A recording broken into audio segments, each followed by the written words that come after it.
All right, for a review and then moving forward on arrays. This is one of the array programs that I used for part of the PowerPoint in class on Monday, and I will go over what we did Monday and then I will continue on with the rest of what's on here. You have a copy of, or at least you should have a copy of the printout of what's on here. I will put this file on Moodle along with the other files I've put on from the quiz on Monday.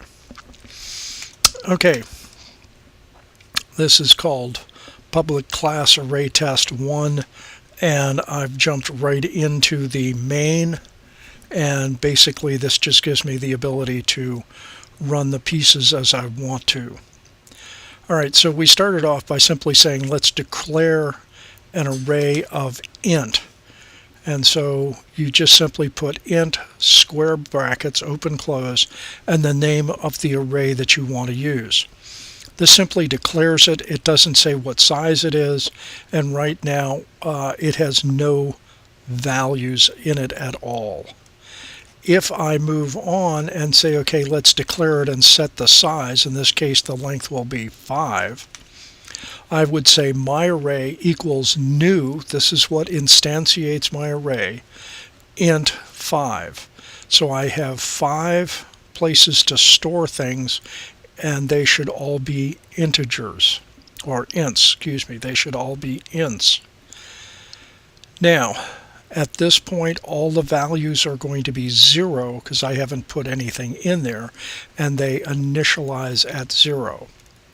And so this tells you that the first just declares, sets it to null, and then once I declared the size, it sets all the values to 0. And then I asked you to declare an array of your own and set the size to 8. And you could have either strings, doubles, or ints. Doubles and ints would be easier for the next portion. All right, if I did this, this would set the first element of the array equal to 1. Notice that arrays, the index of the array is going to go 0, 1, 2, 3, 4 for an array of length 5. Remember that the index is going to be, the maximum index is array minus 1. I commented this out because I then filled the array differently below. All right, for a second array, again, I have an array of ints, but I am going to effectively fill it as I declare it. So I'm saying int, open, close, square brackets, my array 2 equals, and you start with a curly brace and put your numbers in, separated by commas, ended with a curly brace and semicolon.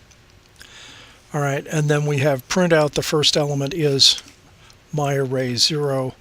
Let's make this my array 2 so that I can reference this array. All right, so if I save that, compile it, and then run it, and now let's go back up here. All right, the first element in the array, this is array 2, is 2, which luckily makes sense. And then it says the length of my array is 5. I have 1, 2, 3, 4, 5 elements in the array, and therefore my length should be 5. All right, now let's fill the first array using a loop. So we're going to have this to be int I, which is my counter, goes from 0. Since my index, this is also going to be, it's going to be my loop counter, but it's also going to be my index counter. The index counter will start at 0, and it goes to I less than my array.length. Remember, we did this in class, and if I made this less than or equal to, I'd get an error message. and then we increment the array. And now I'm going to say my array I, so that's my index, is equal to 2 times I. So all I'm doing is effectively filling it the same. And then to show that I have something, I'm going to go system out print line the value of, and I have a hard time with the ith value.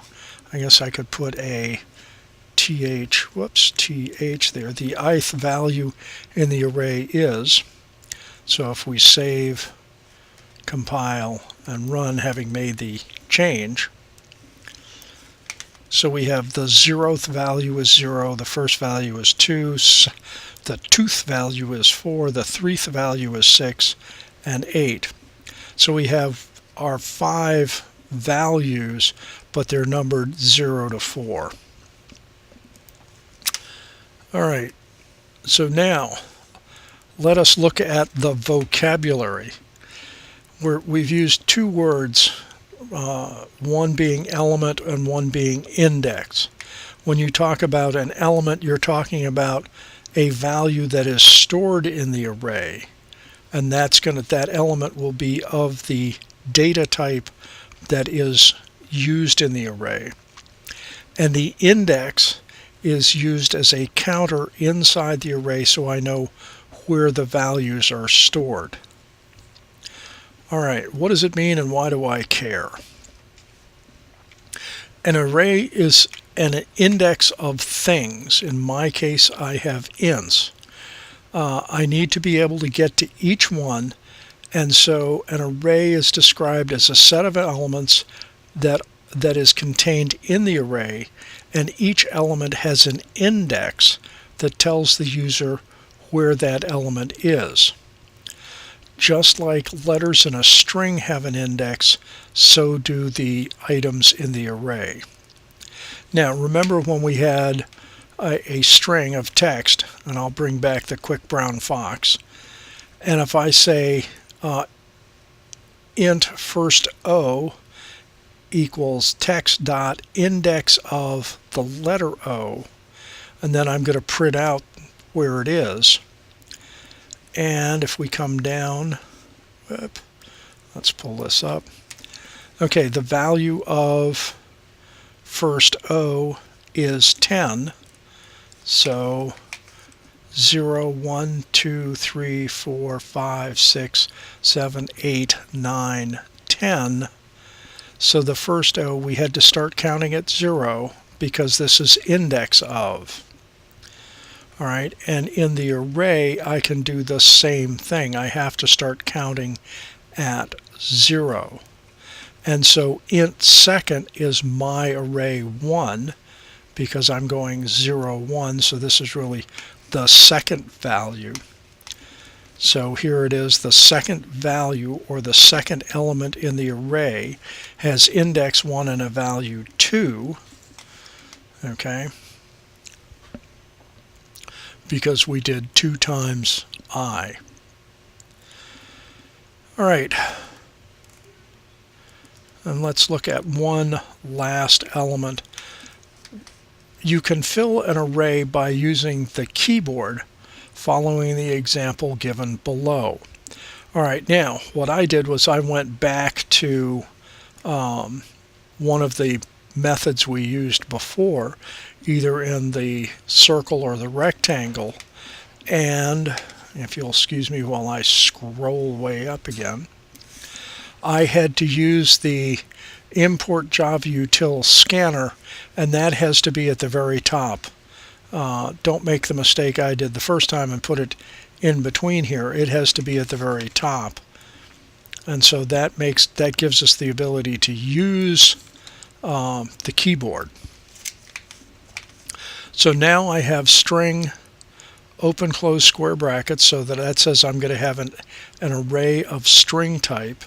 I'm going to name it element name, and I'm going to make it a new string, and I'm only going to do 3 values because I don't want to work real hard at this.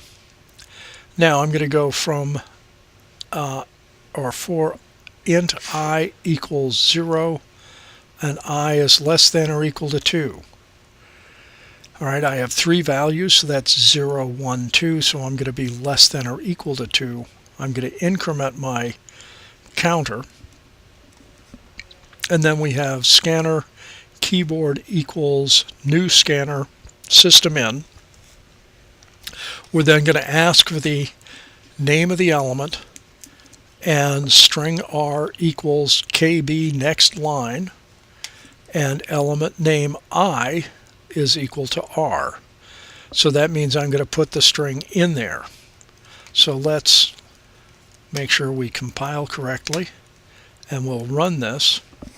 And there it is, entering or asking for an element name. Let's bring this up. All right, so I'll go hydrogen.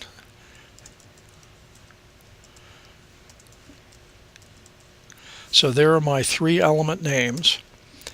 And then because I have a printout, it's going to print those back for me. And, all right, we can tell this worked or not by looping through with a print line statement. So I'm going to use the same for loop effectively as I had above, and this time I'm going to print line the name of the element is. Okay? So you can use this method to fill your periodic table array. You can use this also with slight modifications to fill the array for atomic numbers. Okay, so that's this whole piece of instruction, and this should give you plenty of information so that you can do your periodic table set of arrays. If you have questions, you can obviously email me. As long as I have power, I should be able to get to email, and I hope everything goes well.